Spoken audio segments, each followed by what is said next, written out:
Hey, Dave here from DC On Screen.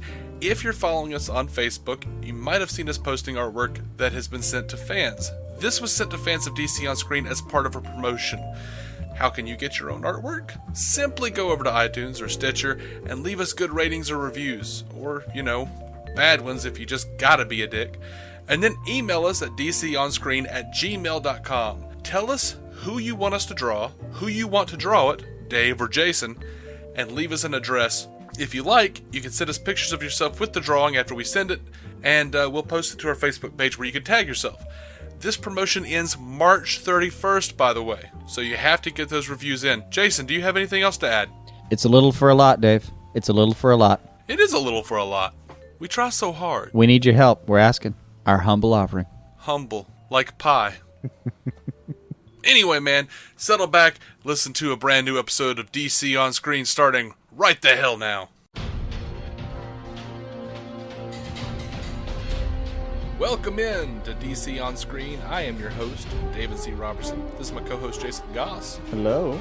And this is a news episode, and it's going to be kind of a dense news episode. We're going to get a little spoilery on you. All right. Not so spoilery as, you know the rules. If that shit's come out, it's come out. Like, the producer's talking about it, we're going to talk about it. Right. And Entertainment Weekly came out with a thing. We'll be talking about it all episode almost. Yeah, almost all episode. I want to get way up in that one. So that's going to be for Batman vs Superman. But first, Christian Bale came out, and if you stopped the headline right there, I'd be like, oh yeah, that makes sense. Mm-hmm. Christian Bale came out and said he feels like he didn't quite nail the role of Batman. He says, Batman, he's this very, very dark, messed up character. I found when I put on the suit, I just feel like a bloody idiot if I don't use this as a means to kind of show his true monstrous self that he allows to come out in that moment. Okay, so him, blah, blah, blah, blah, all that stuff, that was because he felt like an idiot in the suit. Well, you didn't help yourself, buddy. No, that's you. If you were fishtailing, buddy, you just flipped your car because you overcompensated. No, here's where I get this. And you know when he said like didn't quite nail it. Yeah. I actually did look into. I looked briefly into the cheapest possible plaque I could have engraved that said "Understatement of the Century" to have shipped to him. Yeah. And then guess what he did? He blames Heath Ledger. He says, Heath turned up and just kind of completely ruined all my plans. He's so much more interesting than me in what I'm doing. Well, you're not wrong there. So far, so good, Bill.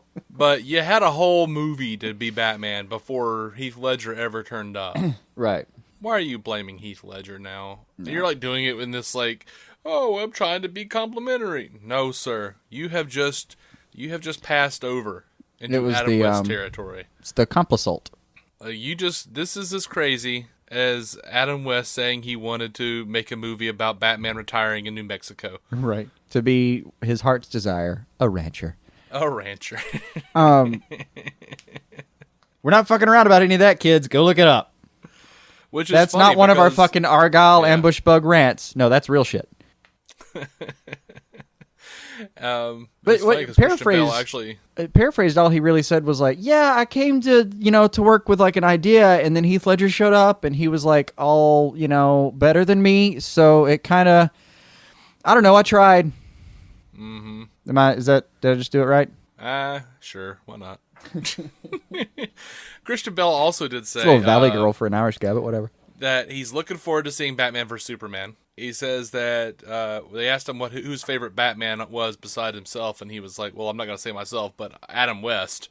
But, it depends on what mood you're in. But he still loves watching Adam West. So, I'm actually 100% on that sentence. It depends on what mood you're in, but I still love watching Adam West. I got his back on that. All right. Over to Batman vs. Superman. Get ready for this one, kids, because this is going to be a long segment. Batman vs. Superman.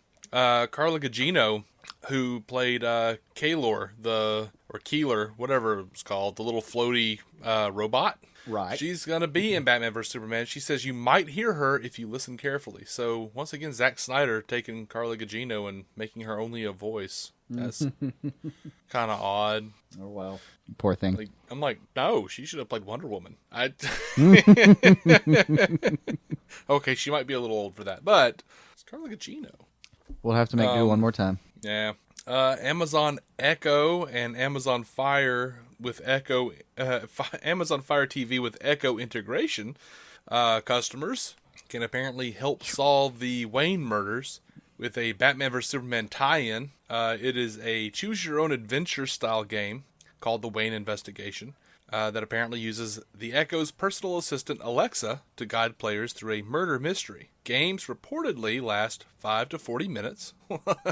Hey, yeah, they give you a real gauging mechanism there, and allow users to make up to 37 decisions to determine the game's outcome. Does it say like what the range of possible outcomes are? Like, are some outcomes like I didn't see anything like that. Bruce's parents are at his college graduation and he becomes a doctor too, and everyone's fucking awesome? Or no. You have to solve the Wayne murders. Oh, you do so actually. They're already dead. So they're not going to get a comic booky on you, and like somehow you find out it wasn't them that was murdered or anything. Or, you find their corpses and then there's a Lazarus pit. Right. That would be kind of cool, actually. Yeah. And then Batman like owes his entire existence to the League of Shadows from that point on because he yeah. So news came down. Jena Malone, her mysterious character, has been cut from Batman vs Superman. Snyder says that she is definitely not Robin. She's definitely not Batgirl. So I take that, two biggest theories. Right. He says she will be in the R-rated extended edition when it comes out on Blu-ray. He also says that Amon Green, the running back from the Green Bay Packers, he's in there. You must have written that down because there's no damn way you'd remember it. I absolutely wrote that down. C.T. Fletcher, this bodybuilding dude, he's in it. Right. And he says there's a lot of Easter eggs. He says there's one giant one that he won't tell anyone that speaks to what's going to go on in the greater Justice League universe. Do you remember any? Did you see anything else that was in the director's cut that they talked about? Because I did not. No, I didn't. Okay. I remember the Amon Green and the Jena Malone, whoever the fuck she is. You know what? I'm thinking maybe Ellen Yindel. Oh man. Commissioner that took over, who was like all anti-Batman in Dark Knight Returns. But she's so young for that. She is young for that. Way young for that. Well, she's not really. Like No, she looks too young for that. She looks too young for Girl's that. aging well. That's what you mean. Yeah. That's what you mean. That's how I should express myself in that sense. But man, I can hold her up. Yeah, I guess you can. But I don't know. I really don't know. I gotta admit, I thought, I was thinking, come on, it's got to be Batgirl, right? With a side helping of, you might throw Robin at me. I mean, Batwoman, maybe she's Kane. I'll throw that out there in case it sticks. Charles Roven is saying, there's not a lot of blood in our movies. The ratings board also judges their PG-13 and R ratings by what they consider to be a level of intensity and how much that intensity goes throughout the entire movie, which seems kind of dumb, honestly. I wonder if they have like a chart with a gradient of scowls on them. Right.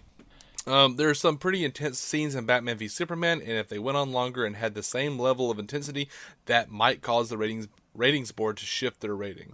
Okay, well, if they're grading on that level, then yeah, okay, I guess I understand that. I mean, yeah, I guess if you're thinking, man, this fight's gone on for like 4 minutes. This is getting pretty intense. Yeah, that's one thing, except in the case of a guy in an indestructible suit and a guy that's indestructible, period. They can fight for 14 hours. It doesn't make a damn. In the Entertainment Weekly article that they released this week, Ben Affleck said he's not ready for a solo Batman yet. He says it's in development, and right now I'm really focused on finishing Live by Night. That's where my focus is, and I tend to be a one movie at a time guy. So when I'm finished with this movie, I'll then focus on my next movie and figure out what that will be. So, well, there you go on that. I don't know. Some of these articles out there actually would seem to have Batman, like he's already filmed like 3 of them. Right. Like, some of them are like he's down. already written the second one, and no, I mean, he's playing it slow, guys. Let me give you guys a tip. If you're floating around on the internet, on Facebook or whatever, and some random person you have posted on your friends list or whatever, oh my God, look what they've done, and then you see like the link is moviepilot.com, just ignore that. Can I suggest in particular, ignore it if it's on your cell phone, because their m.moviepilot.com is weird and glitchy and will actually crash your browser if you happen to be an Android/Firefox user like myself. Yeah, my Movie Pilot is essentially just a site where people who have no real damn clue about anything go and make up shit and throw clickbait titles on it. That's all it is. There's nothing. There's no news there. I mean, there's already so many like that. You might get a valid theory, but just don't trust it. I think the suggestion is at least get it corroborated before you let your heart rate go up or down. Mm-hmm. Find a second source. Yeah, which is we generally used to work with a guy. Generally good news or good advice on this. We used to work with a guy, and I kind of wonder if he didn't read Movie Pilot. Because every time I talked to that dude, he would come up with some kind of weird shit. Like, he'd be like, man, I heard that new Batman movie's going to be crazy. Like, Batman's going to have, like, dicks for knees. What are you talking about? Yeah. No, that's going to have him flopping out of the costume and everything. I read it, man. I read it. Like, that's what his gauntlets are now. It's just more penises. Right. I heard they're going to do the thing where Martha Wayne is the Joker. I'm like, no, that's the Flashpoint paradox, but they're not doing that right now. They're not. I don't know, man. It was crazy. That's what they said. I read it. It was online. They said it's official. I'm like, no, man. I follow this stuff religiously. No, that's not true. I remember. I won't say his name just because why, but yeah. I think I know who you're talking about. Although there are a couple of people that make the short list of it might be him too. But yeah, it's one of those people that I thought considered the Weekly World News a reliable source of information. Right. Like, really wonders what Bigfoot's up to and turns to that black and white for more information. Yeah. I swear I read it. No, you didn't. Was he spelling Reddit Reddit by any chance? He was not. Because I could at least make sense out of it there. But No. But anyway. Can't trust them Reddits. Oh, man. So there are details on the Flash cameo in Batman vs. Superman. Apparently he's going to be delivering a cryptic message to Batman, which could be a warning in one of the nightmare sequences, which apparently Superman and Batman are going to have one each. Yeah, I heard that. It might be the Flash from the future. They're both, and they haven't given me the framing device for them, so I don't know if it could be the nice theory that you liked, the Lila/Harbinger theory, which would still just be so awesome. But oh man, I personally, I really got to credit Bernardin on that one just because he's first place I heard it. I'm sure it's been out there, but it could still be that. It could just be like weird dream sequences. Yeah. Seems like there has to be a catalyst of some kind since they're both going to have those moments. Or it could just be that the filmmaker, or Zack Snyder in this case, decided, we can get away with 2 dream sequences for each person. Yeah. We don't know, and we don't know what the cryptic message is going to be. It's a cryptic message probably from the future, so it might be, don't cast me. Don't do the underwear on the outside. Now, how much would you love it if Ezra Miller pops on screen and says, should have been Gustin, and zooms off? It would ruin the movie, but validate me in so many more ways. Yeah, it would ruin the movie. But and we don't know if his popping on is going to actually be a part of a dream sequence, or if it's going to be a part of a future, like a possible future. That's something they haven't quite given us. You know what? I'm gonna squeal with delight if he just runs up to Batman and goes, multiverse. All right. Yeah.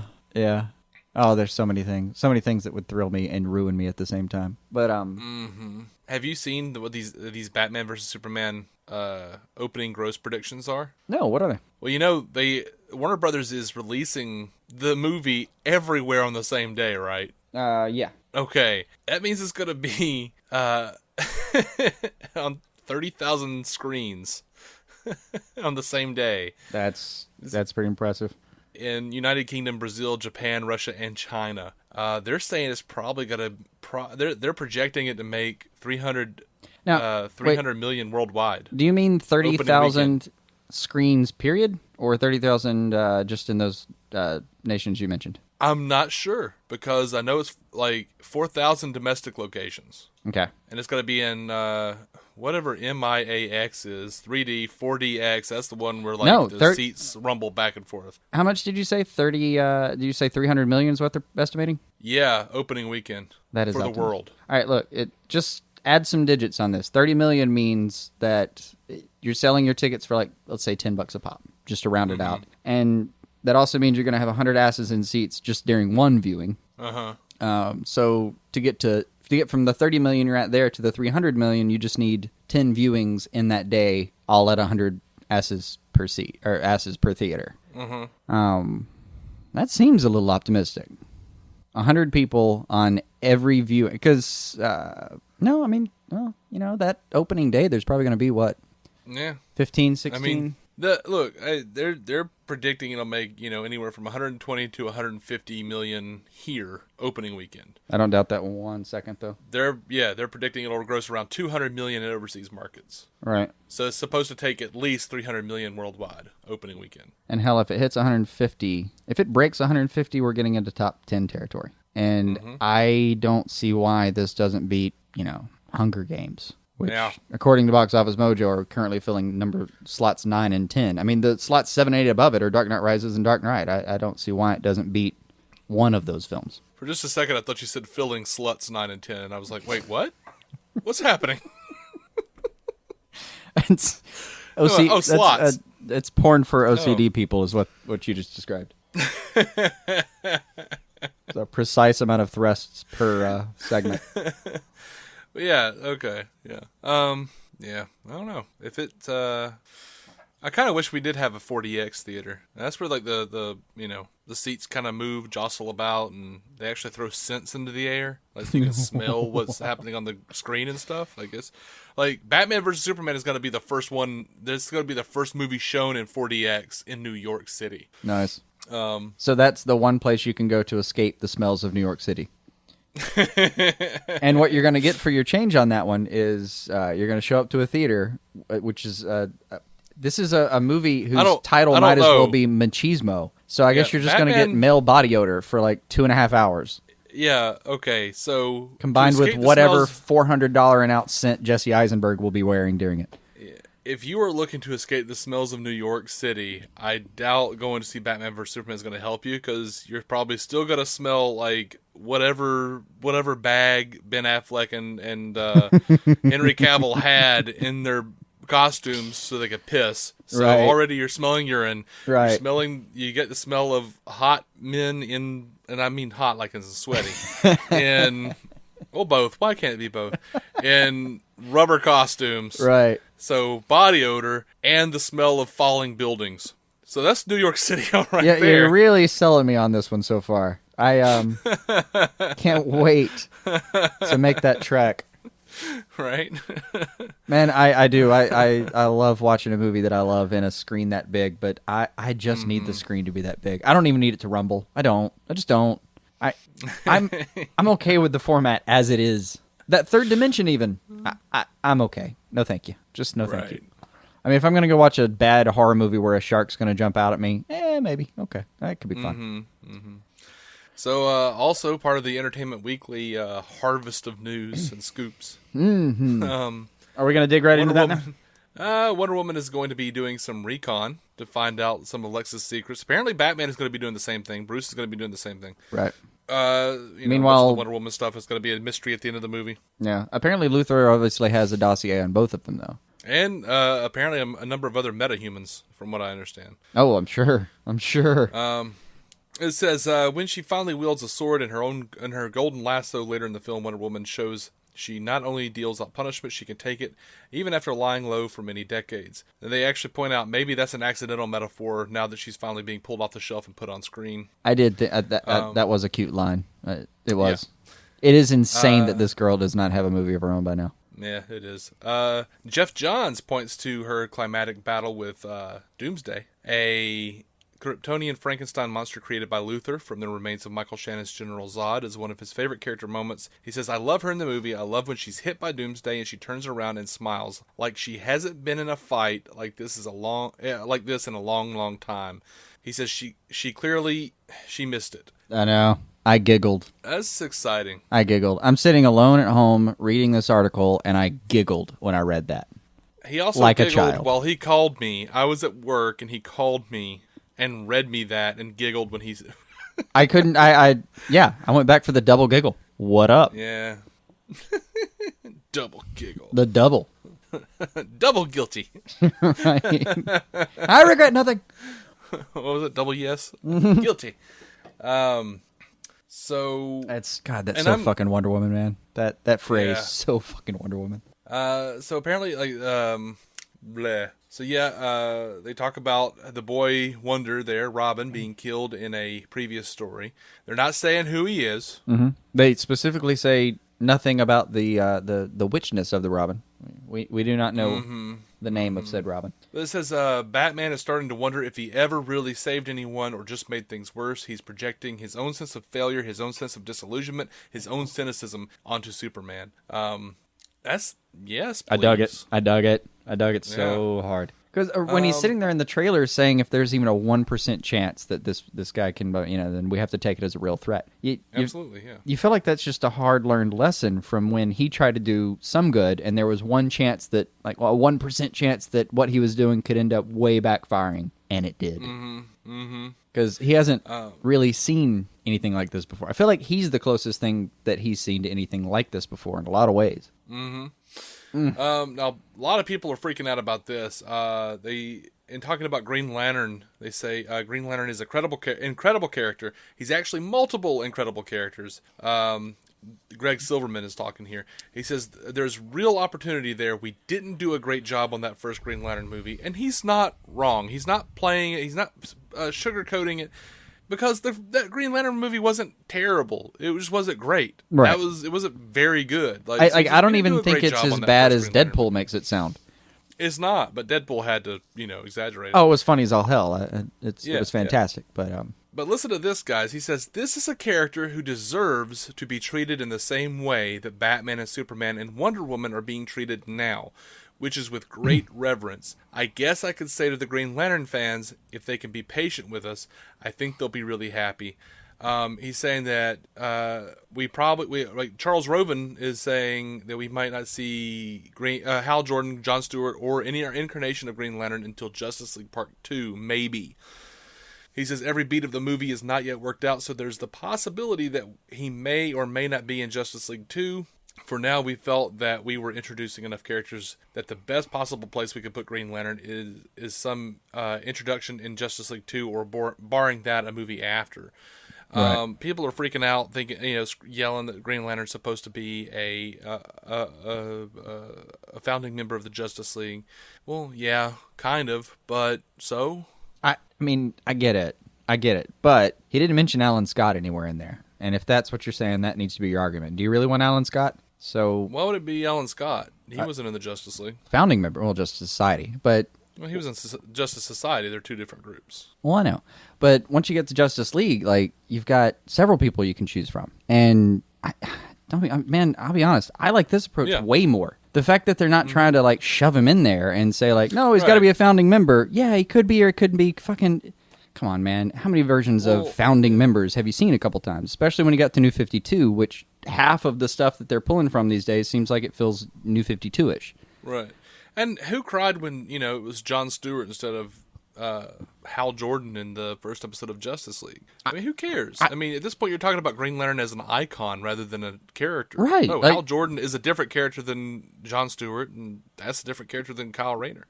I was watching, when I was watching Justice League proper, when I was going through Justice League and Justice League Unlimited, I knew there'd be a Green Lantern, because I just knew that. But I didn't actually stop to look at which one. I saw Jon Stewart and went, oh, awesome. Fucking end of story. It could have been any one of any one of them I've ever seen, and I would have gone, oh, cool. Because he's right. I mean, there are multiple good characters that have had that ring on. And me personally, I was sitting there going, wait a minute, what happened to Kyle Rayner? Because Kyle Rayner was introduced in one episode of Superman the Animated Series. I knew it was going to be in the same continuity. Yeah, I know. But then they explained it at some point. A few episodes in, they actually take John, goes to Oa and whatever. They're hanging out with Kyle Rayner, who's still there for training. And I'm like, okay, cool. And in a lot of versions, by the time Jon Stewart's there, and company. The version of the canon I'm familiar with is by the time Jon Stewart is Earth's Green Lantern, or this sector's Green Lantern, Rayner has already kind of gone through this whole Ion situation and has kind of retired almost on Oa as an honor guard. Isn't that what they call him? But he's not. Where is this? This is Ah, fuck me. I'll have to find you the source and actually figure out what I'm doing with that, Because because Jon that'll Stewart take a minute happened. to track down. John Stewart happened a long time before Kyle Rayner did. Well, then I'm just way wrong about my canon. Yeah, I think you are. Yeah, I'm gonna have to look that up then. Like in the animated series, Kyle Rayner happened, and they kind of threw a nod to Hal Jordan because he and Sinestro fight on the Air Force Base, and they see Jordan's plane. But yeah, then he's in training on Oa when Jon Stewart goes to Oa in Justice League Unlimited. In the comic books, Jon Stewart has been around since the 70s. Kyle Rayner comes in the 90s. Yep. It's a whole thing. No, you're just plain right about that. I'm remembering a different decade entirely. It's okay, man. It's a lot of stuff. Yeah, I had to look that up a little bit just to get my eyes on the word 70s. And when you said 70s, I went, no, that can't be right. Hold on. Mm-hmm. Yeah, sorry, there's a lot of Green Lanterns. But I'm still going to have to look up Honor Guard or whatever the hell Owen Guard, Honor Guard, something like that. I don't know. Like at some point, him and Guy Gardner pretty much retire to Oa for a minute and just kind of get the fuck out of the way of anything terrestrial. That wouldn't be surprising. I've lost track of it more recently. You know a lot more of the recent stuff than I do, as far as like where they are right now. I'll have to look up what the fuck I'm talking about. I'll often have to do that. In this case, though, hell, man, I mean, the fact that he's going to be treated like that was another moment when I read that part of the article. It was another moment where I giggled just because he said this is a character that should be treated with what did you say the word was? Oh, what was it? It was something like reverence. Reverence. Yes, that's it. Was it reverence? Reverence. Fuck yeah. Don't cheat me. Right. Let's see. They say in the EW article, they also say another trick of assembling the films is to make sure casual moviegoers are kept oriented about the timeline. So on the secret board in Snyder's office, Suicide Squad takes place after the events of Batman vs. Superman, and the Wonder Woman movie, while largely set in 1918 during World War I, will be framed by present-day bookends that also take place after Batman vs. Superman. Meanwhile, Batman vs. Superman includes teases about what that upcoming movie will reveal about about Wonder Woman's past. It says the timeline on that board goes backward and forward. That's pretty phenomenal. Yeah, I like that. So let me make sure I'm taking away the right thing here. On the Wonder Woman movie, what we're talking about is I don't want to condense into something so simple, but we're talking about maybe opening the movie up with a present day situation, flashback until ending the movie with a present day situation. I think maybe so. Yeah. I mean, he bookends, and yeah, I think it'll go back and forth. There'll be like a real framing device with the present day, and it'll just kind of flash back and tell big chunks of the story. Right, which I'm good with. I mean, obviously, we raved about Deadpool, and it did nothing but exactly what you just described. Pretty much, yeah. It was the first like half of that movie is just using the present day as a framing device to tell a story about the past. Mm-hmm. Which was, I think, gorgeously done in that case. And I have all the hope in the world they're going to do this here. I'm so excited about Wonder Woman, and I didn't know if I would be. I'm always so nervous because half the time you hear a Wonder Woman project is in the works, it gets slaughtered in pre-production. It's yeah. I mean, yeah, the 3 times. Yeah. It just seems like it never quite makes it, and when it does, it's nice to actually see this one make it through, and the fact that he's talking about her the way he is, the fact that he's describing like a retired warrior who's kind of missed the fact that it's been a minute since somebody hit her and she liked it. Like, she missed the opportunity to hit somebody back. Yeah, I know. But she missed the opportunity to hit somebody back. And I think with somebody like Doomsday, it's probably a situation like she's Wonder Woman. It's been a long time since someone could hit her in a way that actually challenged her. You don't run into a lot of people like that if you're Wonder Woman. So yeah, if they're talking about her the right way, and I'm combining that with that fucking yell in that final trailer, God, man, that yell sent tingles down my arms. I loved that yell. It didn't me, but I could just feel like the goofy like 8-year-old smile on my face. Yeah, okay, yeah, that's what she's supposed to sound like. I don't know. It was an exciting, I don't know, this like so many things in this article, it was actually a really exciting read. Like, I genuinely recommend anyone goes and finds this damn thing.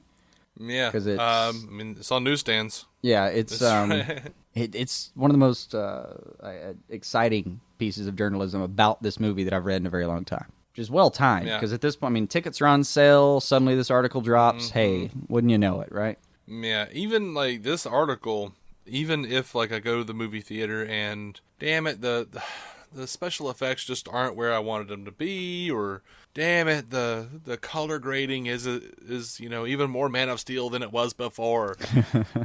I don't know. This is putting me at ease in a way and getting me excited in a way that I hadn't anticipated. Now I know it's scary, guys. It's words. They're words on a page. I know reading is weird now. We're on a comic book based podcast, but these people get it. I know. I was kind of hoping they would. I know. They would laugh along with me. I know. Instead of feeling, offended or sad. I mean, if you're offended by the use of words, please take our advice and go find more of them.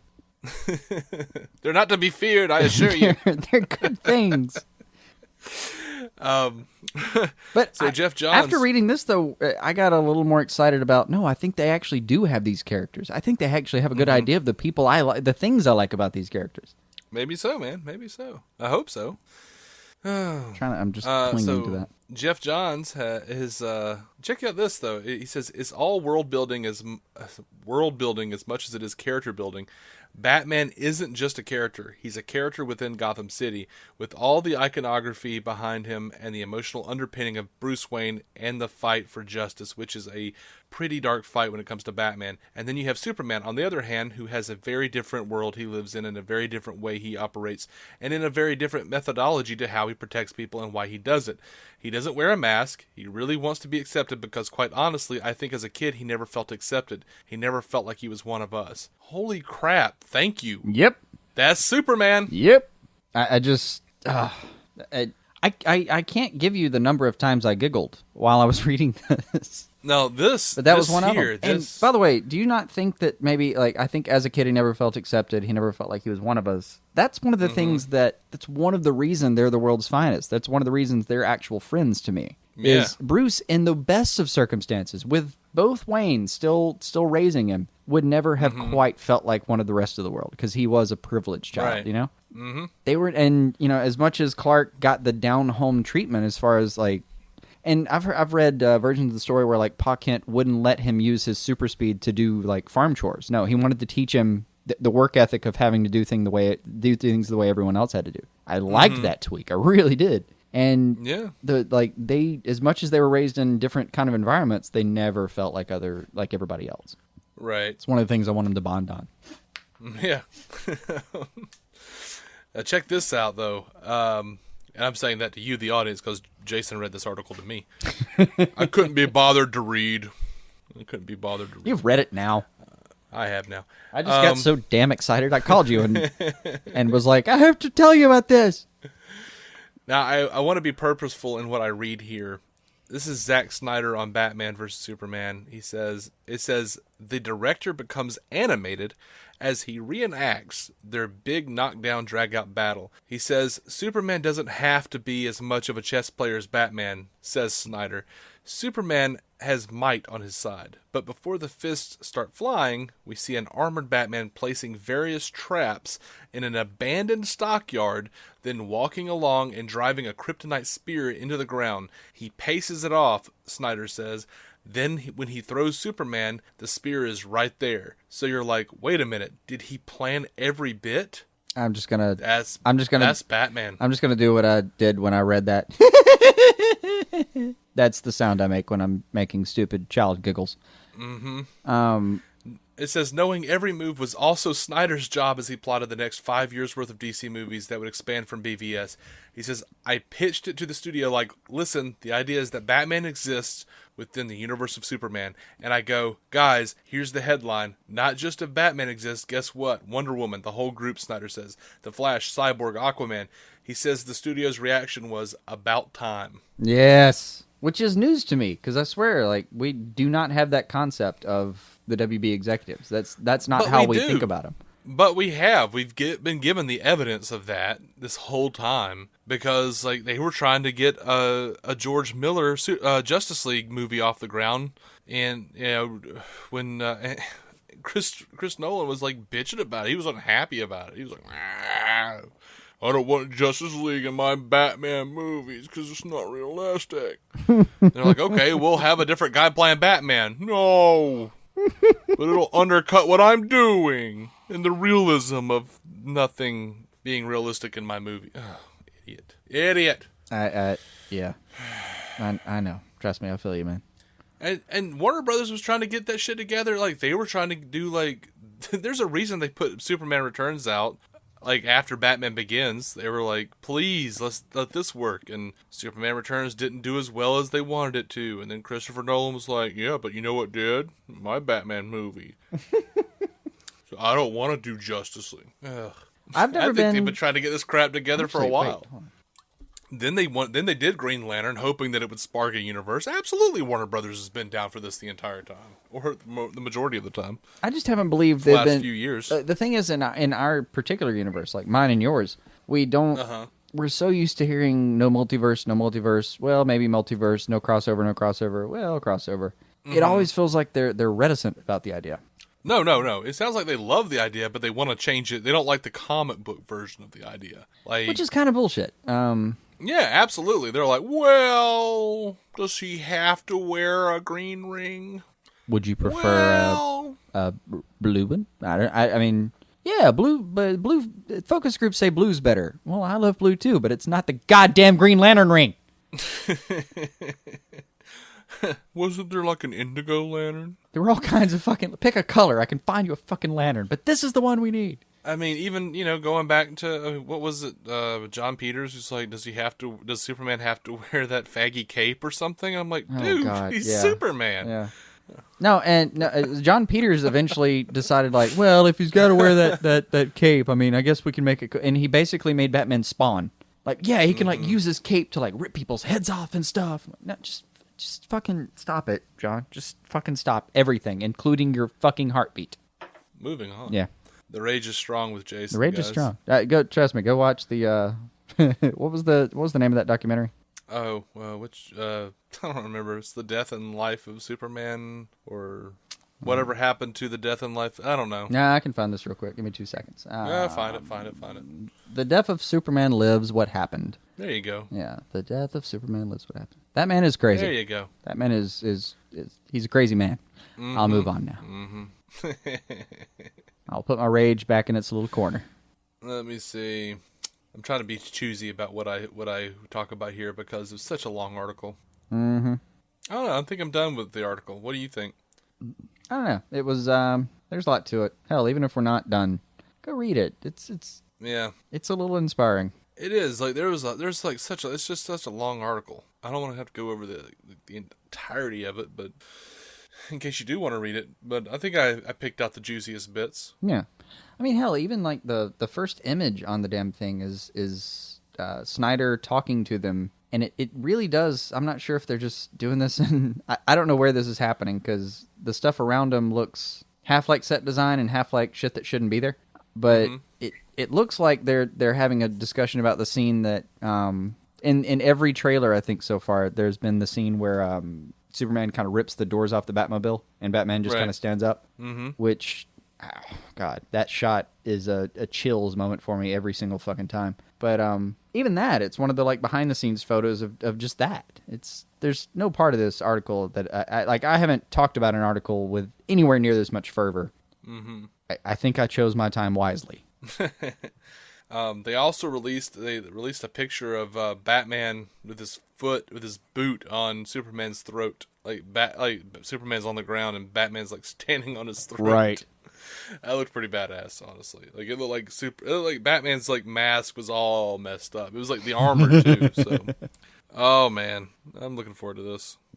So apparently the word around the water cooler is that Suicide Squad 2 is already being planned for 2017. That is the water cooler, yeah. Yeah, and also Margot Robbie is out there saying that before they shot Suicide Squad, they tried literally every iteration of the Harley Quinn costume. I saw that, including the original, including the classic Jester, the Arkham versions, everything. Yeah, that's pretty cool. That was. I mean, that's a little bit of money spent on costume design, I guess. But it's not like you have to make a detailed costume just to kind of get the idea of how that feels. Mm-hmm. You can mid-range it at least and still get a decent idea. I like the thoroughness though of having tried it, and I do too. really want a picture of Margot Robbie in that costume. Nothing weird going on here. I just think it'll be awesome.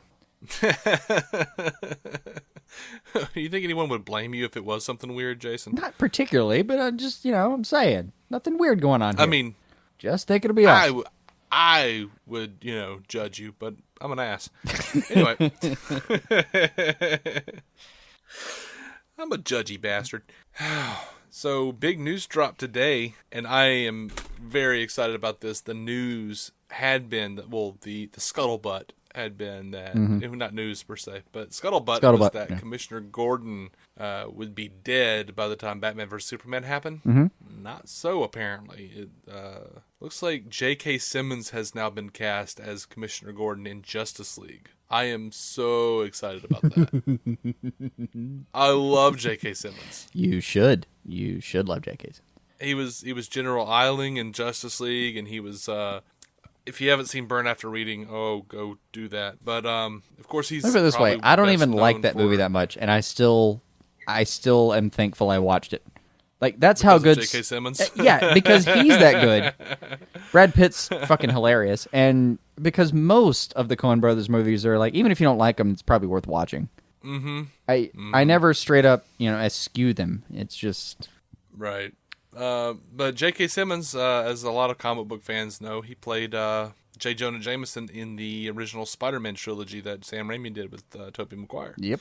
I very much doubt he will be playing that kind of a character. I remember him having a very thin mustache for that role. Am I wrong? He did. He looked like J. Jonah Jameson from the comics. He did. He really did. He did. But having seen that, if they put a thicker mustache on him, yeah, that can be Gordon. Yeah, it can. And when he was General Eiling on Justice League, they drew General Eiling to just look like him. So, yeah. Now, the question for me will be hair, really. Yeah, I don't know. I don't know what's going on with his hair. I have zero problems either way. If they make Commissioner Gordon bald, okay, whatever. I mean, fucking whatever. If they put a that's what stress does to you when you're the commissioner in Gotham. Damn straight. Have you grab a look at any 2-term 8-year president's hair? Mm-hmm. Anyone where there are color pictures to verify this. You age about 30 years during those 8 years. Mm-hmm. I don't think commissioner of Gotham, or even having worked your way up to be commissioner of Gotham in 20 years would have any less effect. Right, yeah. I mean, honestly, kind of hope they give him hair, but they didn't take away Jeremy Irons' hair when he became Alfred, so probably not. That's fine. I don't know what it is. If he's bald, whatevs. If he's got hair, okay. Yeah. This thing was filmed for IMAX. I doubt there's going to be the Shatner toupee line anywhere. Right. Yeah, I don't know. Anyway, so I got a little news on Sandman. Oh, I saw. Joseph Gordon-Levitt is gone. He has dipped, and apparently it's because they switched it from Warner Brothers to New Line. Mm-hmm. And he said that he just wasn't digging the creative direction. He was supposed to star and direct probably, right, or produce or whatever, but he didn't like what the executive producers wanted and didn't really dig where it was going. And a bunch of people asked Neil Gaiman what he thought about it, and he was like, "Yeah, look, they own it, so whatever." But I mean, he liked Joseph Gordon-Levitt. He got to meet him. He basically, what I have written down was Neil Gaiman unperturbed. I swear, and tell me if I'm wrong about this. Tell me if I've just missed the news somewhere, but most of the time when you ask Neil Gaiman about something controversial, at least involving one of his products, the answer is shrug. Right. He said the important thing for Sandman is the 2,500 pages that he did. That's the important part. Way to go, Neil. I got no opinion on a movie that may or may not happen. He said he met Joseph Gordon-Levitt. He still thinks he's special and wonderful and loves the time he spent with him. Has no hard feelings toward him. Hey. I don't know if I've just missed a nuance somewhere with Gaiman, but every interview I've ever read, he seems very laid back about these kinds of things. Mm-hmm. The Hollywood process is, God, it's a clusterfuck on a good day. So he just doesn't let it get to him. It's a pretty well-adjusted attitude most of the time. Yeah, what really gets me about Gaiman on any given time, if you're getting an interview from him, I mean, this is a guy that was friends with Hunter S. Thompson and Harlan Ellison, and I'll be damned, he doesn't really have a bad word to say about either of them, and those are two guys that you would be hard pressed to find good words about sometimes. Yeah, I can defend Hunter, not Harlan, but I can defend Hunter. Oh, I can defend Harlan quicker than I can defend Hunter in a lot of instances. But that's so if they ever need to do a congressional subcommittee, we will be happy to go to their defense. I doubt I would get the summons over Johnny Depp and Bill Murray to head to the defense of Hunter S. Thompson. But yeah, but unfortunately, Hunter S. Thompson's son would probably, a lot of weight would come from what he said, and based on some of his memoirs. I mean, hey, look, Hunter S. Thompson, great writer. I understand he was on a ton of drugs. That there's no secret to that. But just the hateful and abusive manner, with which he interacted with his son is just, and grandchildren apparently as well. Yeah, that's not okay. I don't know to what extent I could defend him as a family man. I that would be a challenge. That would be a real challenge. Yeah. Let's just say I've read some articles and read some books, and it is hard to read to actually take a lot of great joy in any Hunter S. Thompson writing after some of the stuff I found out about the guy. That's fair, actually. That's fair. Because once you bring children into it, I start getting a little, I get a little touchy. Strangely, or not strangely, unfortunately, that is how things actually work. Apparently. So anyway, on to TV news, I suppose. Oh my God, we're gonna make it TV news. We are. I've had a little internet outage today, guys, so I wasn't sure I was going to get the TV news. But here we are. Thank you, 4G. I did not read the review, nor did I read the script, but the Powerless pilot script has been reviewed, and reviewed well. Apparently it was a good thing. That's what I've heard. I gleaned that much. There are apparently set pictures out from Powerless, and they have. It looks like they're filming an action sequence with what many believe is Crimson Fox, who is a French member of the Justice League Europe. So deep tracks, guys. Just wow. And I wonder, how much they're going like. They just sent Diane Nelson just to go talk to the people at Powerless. Like, okay, so you're a comedy, so here are the people you definitely can't use, and here are all the people you can. Well, there are like 300 names on this list, and we don't recognize any of them. Exactly. Right. Okay, so you're getting it. No, I think it's good for the tone of a comedy, probably. And possibly Maybe. good for the tone of the show, because you don't want the show to be about which superhero am I going to see every week, or which supervillain or anything. Right. You want the show to be about the show. It sounds like it's going to be it sounds like they're going to try to focus on a very small subset of people to actually do it. It does feel office-y so far. So you don't want every episode. You're not going to be turning in to see like, who am I going to? What cameo am I going to get? How many people are they going to dress up? No, you're going to pull D and what'd you call Crimson Fox, a Z-lister? I did. I called Crimson Fox a Z-lister. I had to dust off neurons. Thoroughly. Like, oh, yeah. Yeah. I remember that. I get it. But yeah, I think that's purposeful, frankly, that they're going to pull in people that are so far, so low on the totem pole that they can kind of make a joke out of them, and who the hell's going to care? I feel like we could probably start a pool about how soon it'll be before we see Crazy Quilt. Right.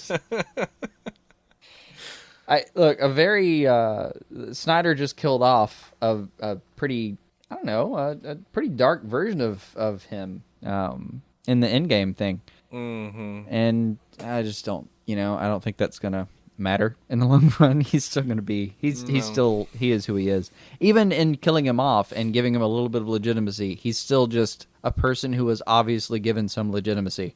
Yeah, he's still a character named Crazy Quilt. He's still a character named Crazy Quilt. Yeah, I mean, it's just, what are you going to do about that? Anyway, jumping over to Arrow.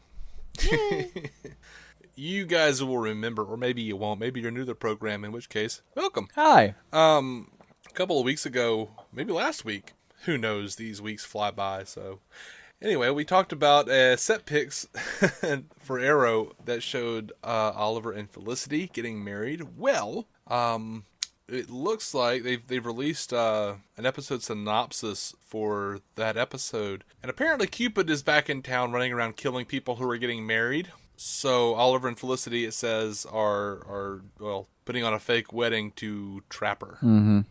Sorry, Felicity fans. Mm-hmm. Now, knowing how on the nose these writers are, this might actually be one of those, oh, well, I was looking forward to doing this in real life. Oh, let's just do the job. But it'll probably be like, I don't know, stoking embers. Maybe. Maybe they'll do it for real because of this. No, and I remember in the promo for that episode, I remember seeing... I swear I remember a fight going down that looked like it was something chapelish. So I guess the plan to lure her works. Yeah, probably. But, I mean, it's gonna. Yeah, of course it will. But I'll give Guggenheim this. He said it's not a possible future. It's not a dream sequence. And I think he said a third thing. But saying it's not a good episode.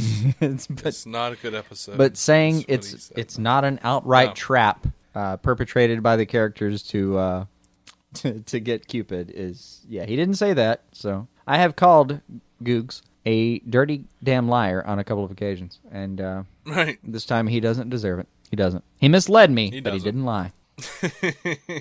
There's a difference, and I'll acknowledge it. Yeah. So the only Flash news I really saw this week was a synopsis for the Velocity episode, and it is absolutely nothing that we don't already know. Yeah, not Velocity, Trajectory. Okay. What's wrong with me? I don't know. Well, there's so many things. I mean, it's hard to keep track of. Shit happens, man. I fucking forgot what damn decade Jon Stewart showed up in. You're small in this company right now. Go for it, Ben. I was in good company, y'all.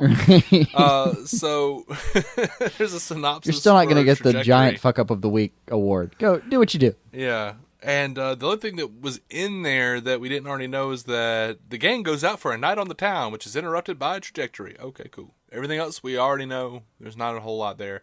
Still excited as hell to watch the episode because even a mundane episode of The Flash generally is better than every other show. Yeah, that we watch. So yeah, I mean that's just personal preference. I'm sure there are some Gotham fans out there listening, going, calling bullshit on that right now. And I'm like, I'm sorry, guys. I love grim dark shit as well, but so far The Flash is killing it. They're like. Dude, there's something for everybody in the world. There is, and it is. Every show we cover, I'm sure, is someone's favorite show to some extent. Probably not Lucifer. And you know what? If I'm going to throw somebody else in the fucking fire, probably not Lucifer.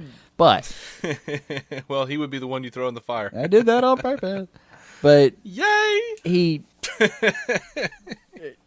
But come on, Flash is ours, man. That's the one that just. Yeah. I get through watching that show and I'm smiling most of the time. I'm just smiling ear to ear. And hey, I'm sure somebody out there is like, well, you guys need to have a co-host who has like a different favorite. Or no, this happened by accident. Sorry, guys, you're stuck with us. I'm sorry. People will come and go. We'll have guests, and they'll have different opinions. I'm sure. Maybe, sure. We'll probably have guests sometime. As a bet, I'd say we will. But me too. It's a numbers game, and we happen to be part of the Flash crowd. If we're picking a favorite. At the moment, that could change. I love all these children. I do too. In their own special ways. It could change. Gosh, I mean. Sometimes I enjoyed the hell out of Gotham and thought Arrow was a complete downer, and sometimes Arrow was fucking amazing and intense, and I look over at Gotham and go, what hath ye wrought? Shit happens, man. I don't know what to tell you. and sadly, most of the time with Supergirl, I think I enjoyed myself. You can do more, though. It's always like a... yeah. It always feels like I didn't dislike that episode. In fact, I liked it. I'll go so far as to say it was pretty damn good. You can do more with this, though. That's usually my criticism is take yourself more seriously. Yeah. And I think that is perfect for any issues I might have with Supergirl.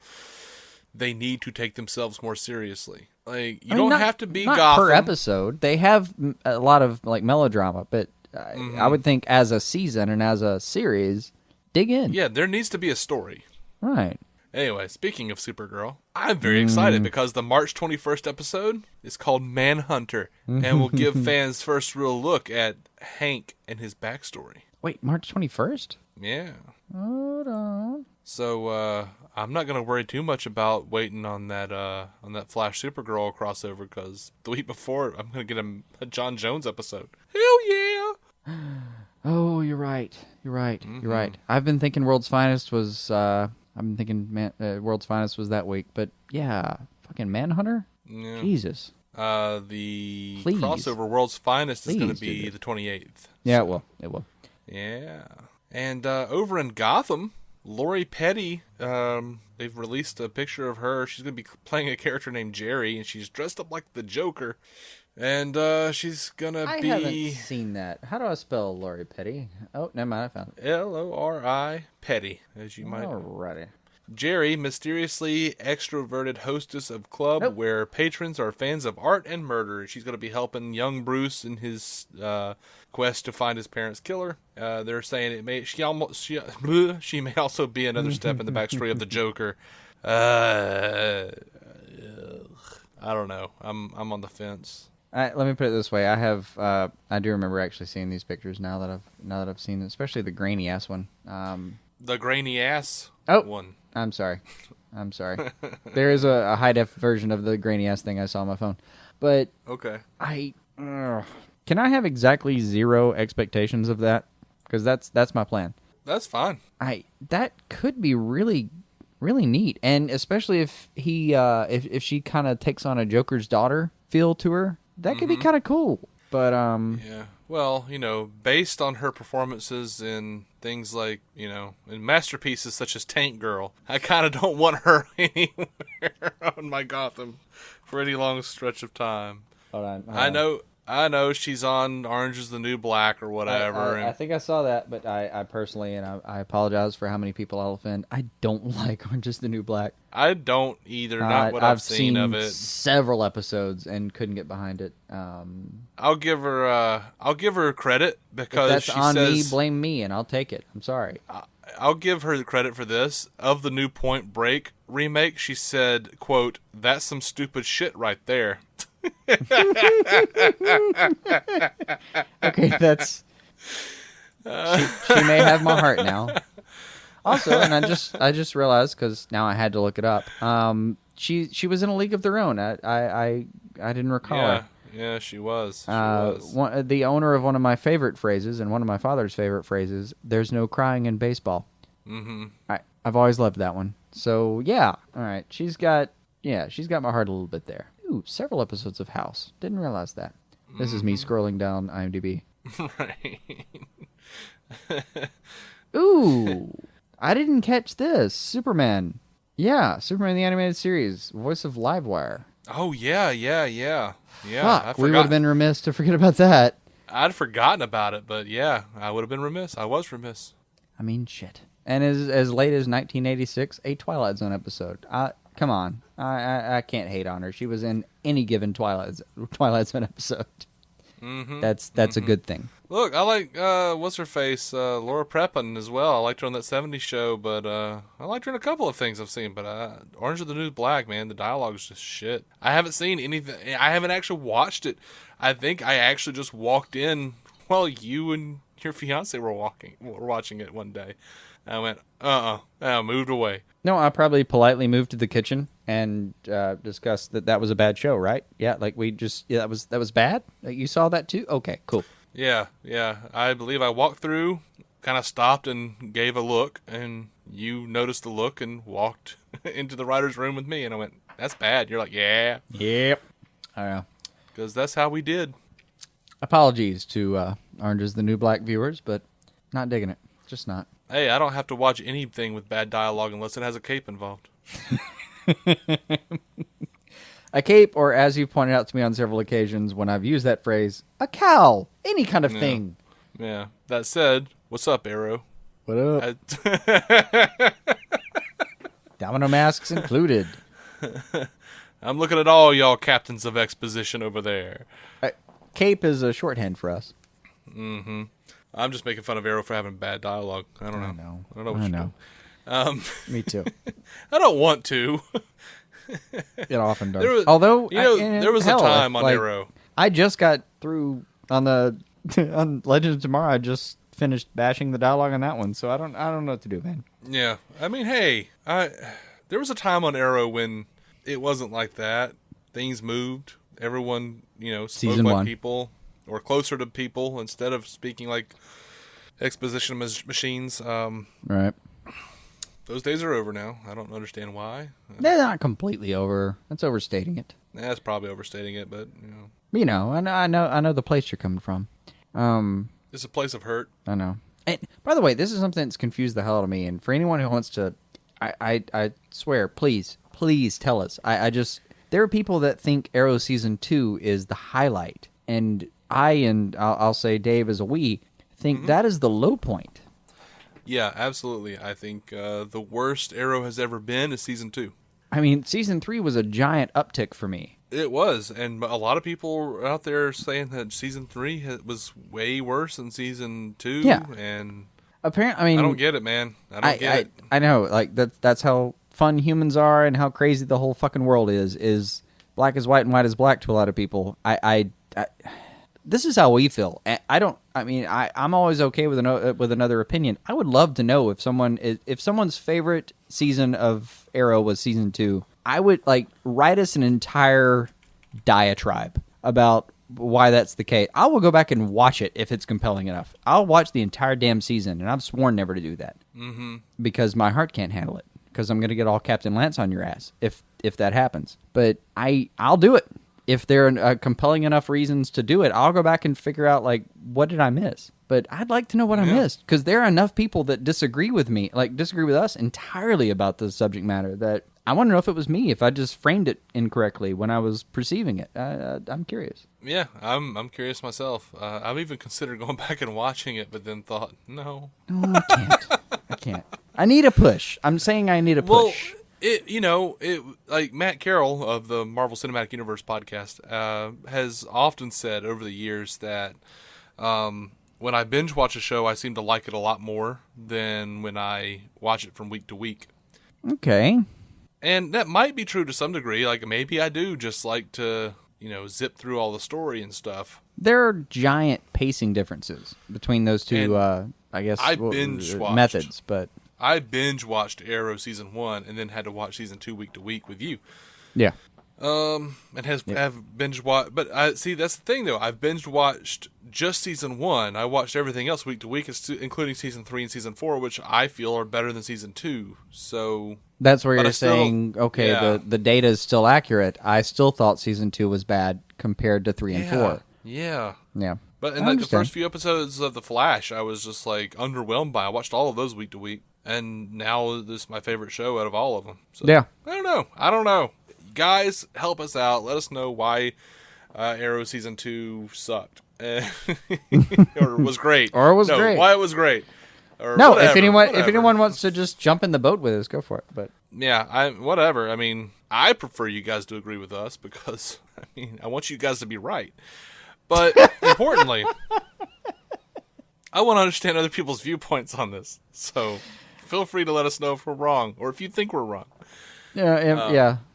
Look, that comes for me. That comes from a place of I can't. We always get in. Usually, when we think about it too long, and when me or you were talking about it for a long time, we get to the point to the place where we're like, man, I can't believe we're even having this discussion. I can't believe we're talking about how someone was portrayed on live television in a fucking series. Mm-hmm. We eventually get to the point where we think, oh my god, this is nerd heaven. Yeah, which is fine. This is why that is fun to do. I'm okay with a show being not as good as it should be because there's always going to be something. Yeah, that we can even in season about. 2. I swear I swear, go back and listen to our Arrow season 2 recap. There's a lot that we liked, but it was just there's at least something that we liked, but it wasn't the overall tone of it. I got sick of being on that ship in the flashbacks. Yeah, I remember that.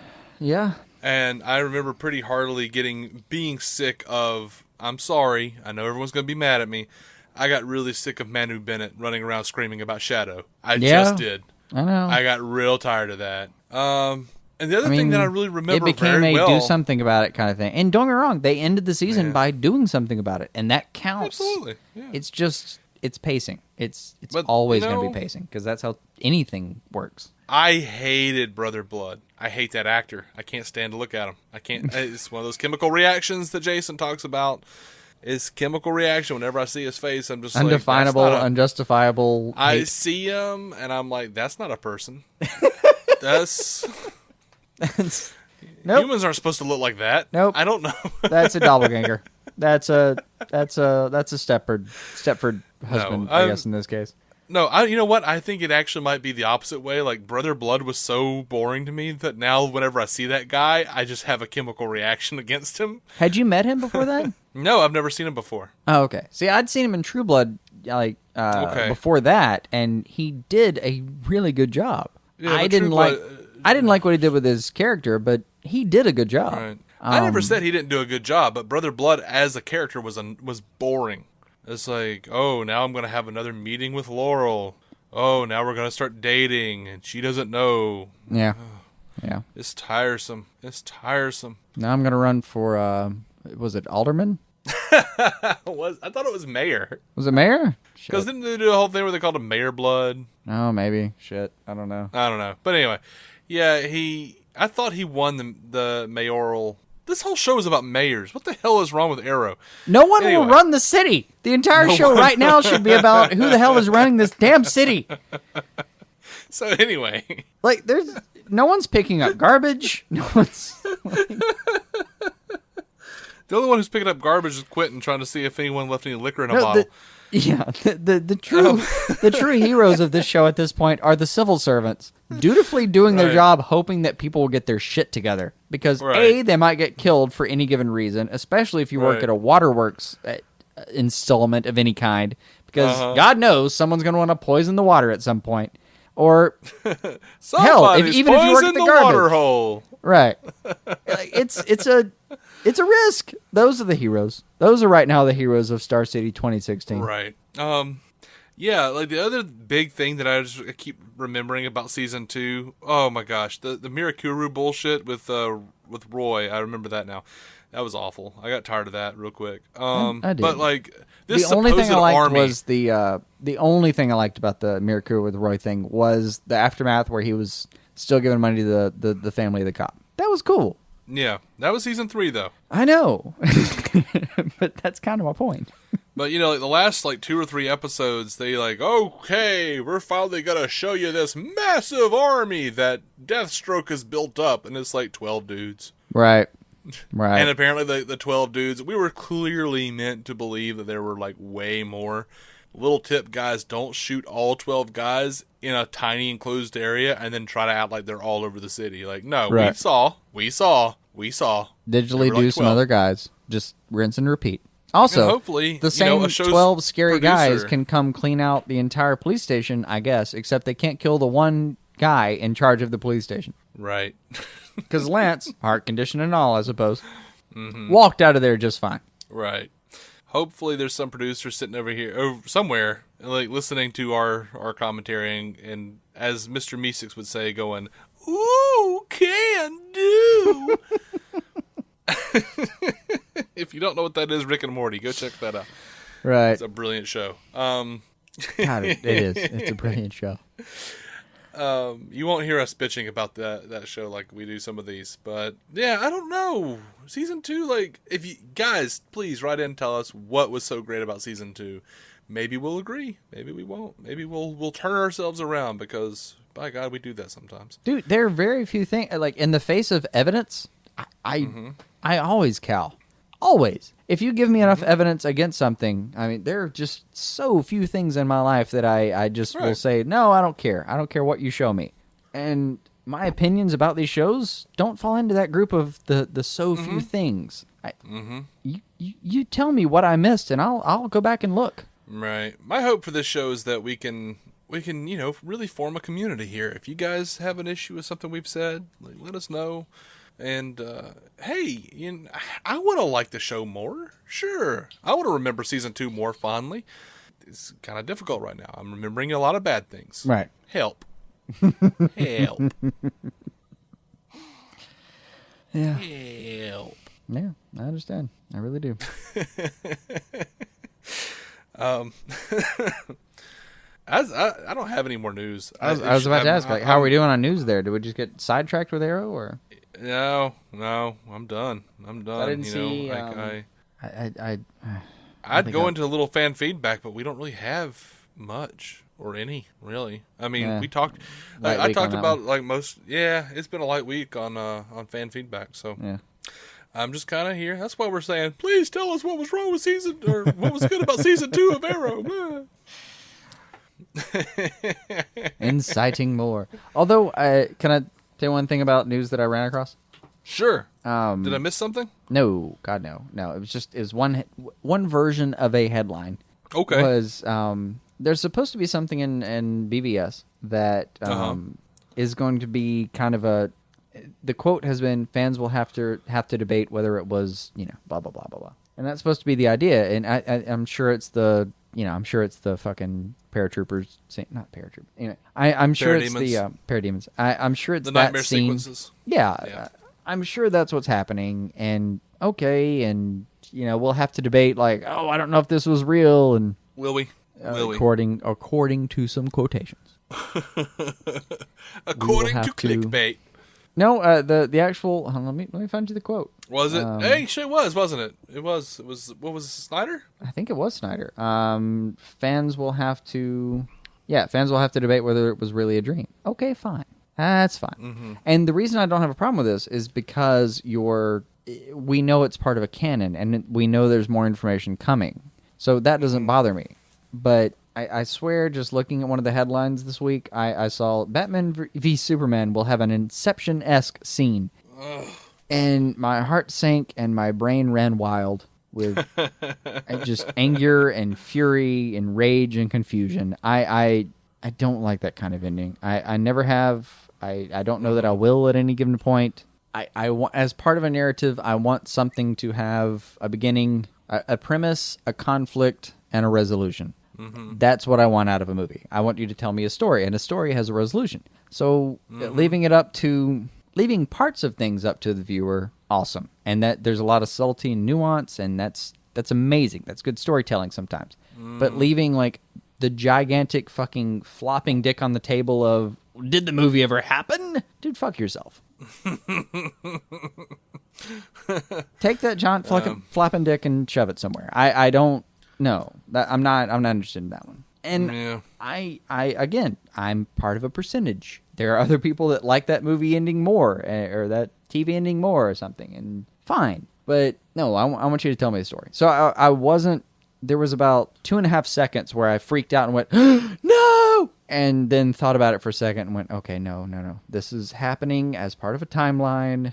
Right. This will be resolved. Just hang in there, buddy. Internal dialogue for Jason. We will all be so much better off when everyone gets it out of their system and stops putting any kind of Christopher Nolan bullshit onto any of these movies.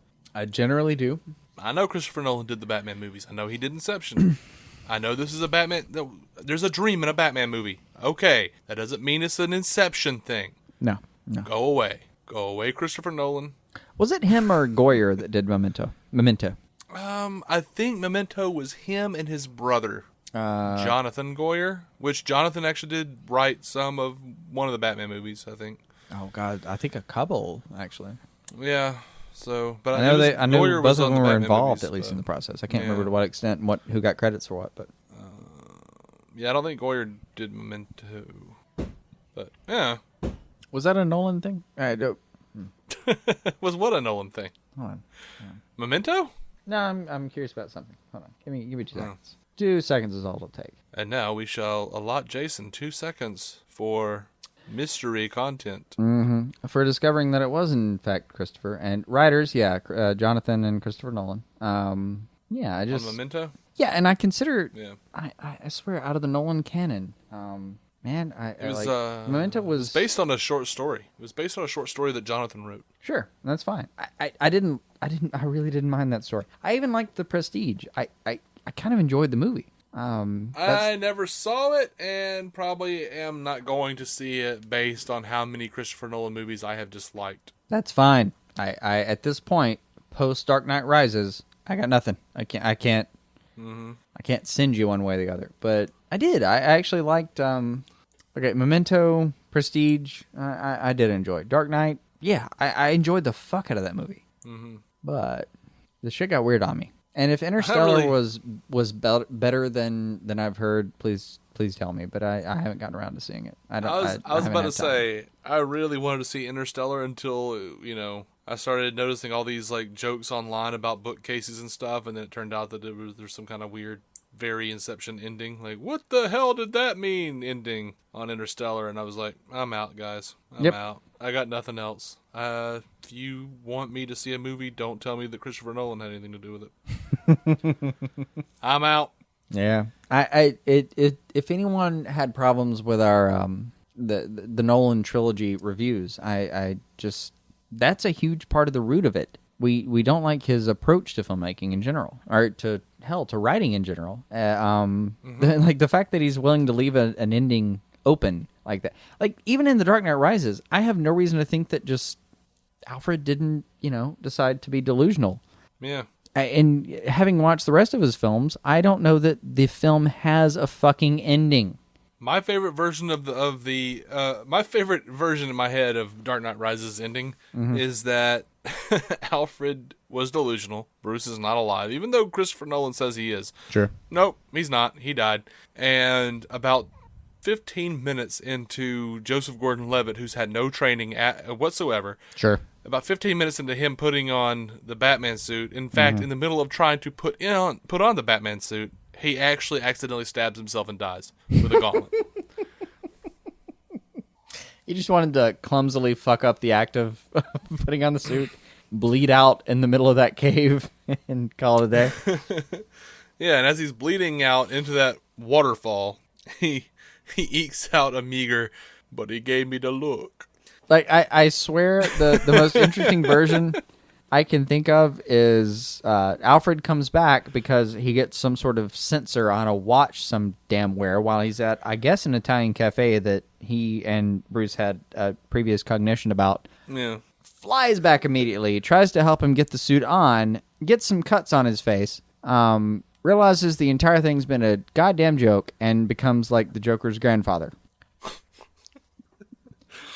At this point, this Gordon-Levitt's character decides that he can't even put on the costume. Surely he's not fit to actually, stand behind the cowl, and decides that he'll take on a lesser costume, becomes Nightwing, and I suppose immediately impales himself on the rods, on the actual sticks.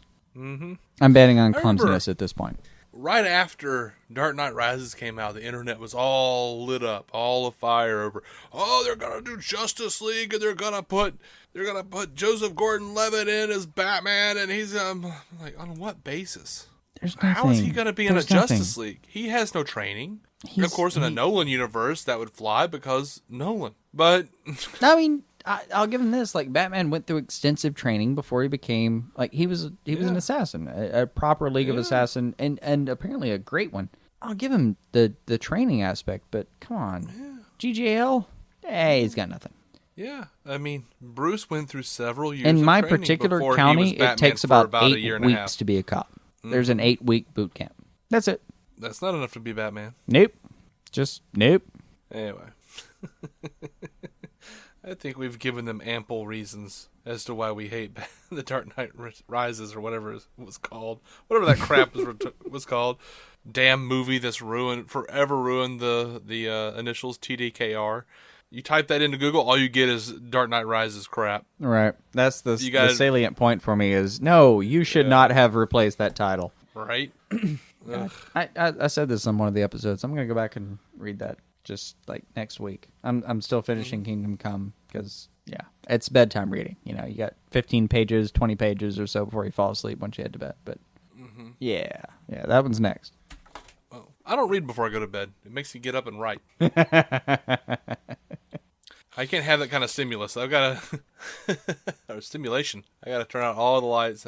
I only can with things I've already read before, and these qualify. So Nah, I can't do it. Just can't do it. Even on stuff I've already read before. I've tried. I'm looking at you, Vonnegut. Can't do it. I understand. I'm kind of, yeah, I do. If I had a copy of like Hitchhiker's Guide to the Galaxy right now, I don't know if I'd be asleep Oh, yeah. in the next couple hours. Yeah. All right. Well, I think we're done here for another week. I believe we are. Okay, guys. Well, we're going to call it. We love you. Keep writing us stuff, and we're going to keep drawing those pictures and posting them on Facebook and all that stuff. DC On Screen on Twitter and Facebook.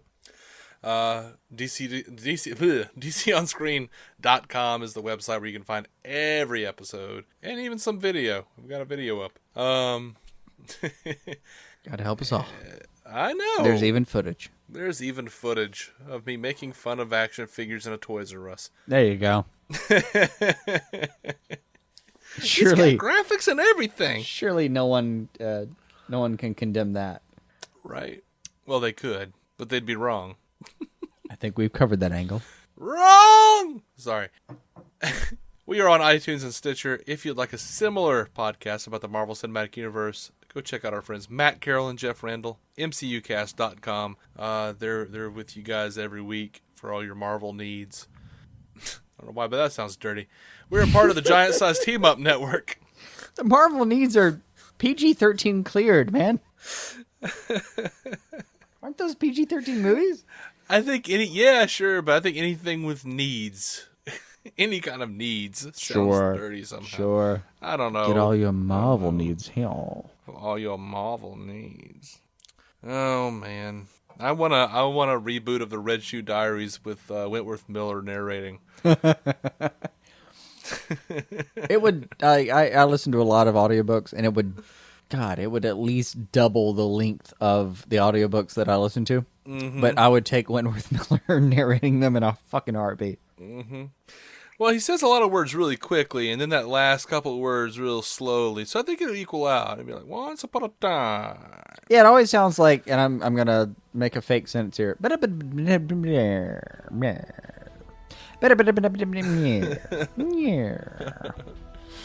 man in black rode across the desert. I don't know what I'm doing. I don't know. I fucking anyway. gotta love how he talks though. The gunslinger followed. I could deal with that. Nah, I love it. I fucking love it. All right, guys, we are out of here. Until next week, we do all the reviews and all the things and more news. Keep some DC on your screen.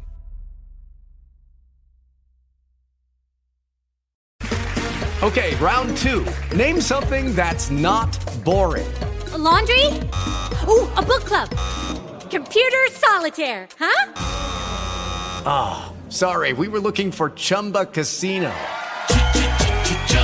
That's right. ChumbaCasino.com has over 100 casino-style games. Join today and play for free for your chance to redeem some serious prizes. ChumbaCasino.com. No purchase necessary. Void where prohibited by law. 18+ terms and conditions apply. See website for details.